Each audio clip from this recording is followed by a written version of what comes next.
ಆ ಕಾಲಘಟ್ಟದಲ್ಲಿ ಲಂಡನ್ ನಲ್ಲಿ ಒಂದು ತಾತ್ಕಾಲಿಕ ಅರಮನೆ, ಇದು ಗಾಜಿನ ಮನೆಯನ್ನು ಕಟ್ಟಿರ್ತಾರೆ.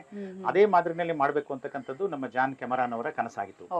ಸೊ ಅದನ್ನ ಗಮನದಲ್ಲಿ ಇಟ್ಕೊಂಡು ಈ ಒಂದು ಗಾಜಿನ ಮನೆಗೆ ಬೇಕಾದಂತ ಎಲ್ಲ ಪಿಲ್ಲರ್ಗಳು, ಮೇಲ್ಗಡೆ ಬೇಕಾದಂತ ಟ್ರಸ್ ಮೆಟೀರಿಯಲ್ಸ್ ಏನ್ ಬೇಕು ಇದೆಲ್ಲವನ್ನು ಕೂಡ ಲಂಡನ್ ನಿಂದ ತರಿಸ್ಕೊಳ್ತಾರೆ.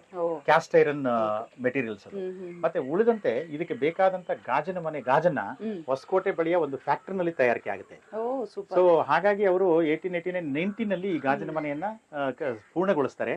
ಆದ್ರೆ 3 ಭಾಗಗಳನ್ನ ಮಾತ್ರ ಮಾಡ್ತಾರೆ, ಫ್ರಂಟ್, ಲೆಫ್ಟ್ ಅಂಡ್ ಇದನ್ನ. ಆ ಕಾಲಘಟ್ಟದಲ್ಲಿ ಏನಾಗುತ್ತೆ, ಮೈಸೂರು ರಾಜ್ಯದಲ್ಲಿ ಇದಕ್ಕೆ ಅನುದಾನ ಸಿಗಲ್ಲ, ಲಾಸ್ಟ್ ವಿಂಗ್ ಹಾಗೆ ಬಿಟ್ಟಿರ್ತಾರೆ.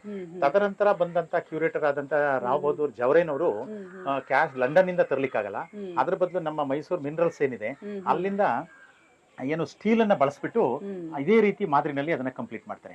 ಹಾಗಾಗಿ ಒಟ್ಟಾರೆ ಗಾಜಿನ ಮನೆ 1889-19 ನಲ್ಲಿ ಕಂಪ್ಲೀಟ್ ಆದ ನಂತರ ಇದನ್ನ ಒಂದು ಅಕ್ಲಮಟೈಸೇಷನ್ ಸೆಂಟರ್ ಆಗಿ ಮಾಡಿದ್ರು. ಬೇರೆ ಬೇರೆ ದೇಶಗಳಿಂದ ಗಿಡಗಳು ಬರ್ತಾ ಇತ್ತಲ್ಲ, ಇಲ್ಲಿಟ್ಟು ಅದನ್ನ ನಮ್ಮ ಹವಾಗುಣಕ್ಕೆ ಹೊಂದಿಸ್ತಕ್ಕಂಥ ಕಾರ್ಯಕ್ಕೆ ಬಳಸಲಾಗ್ತಾ ಇತ್ತು.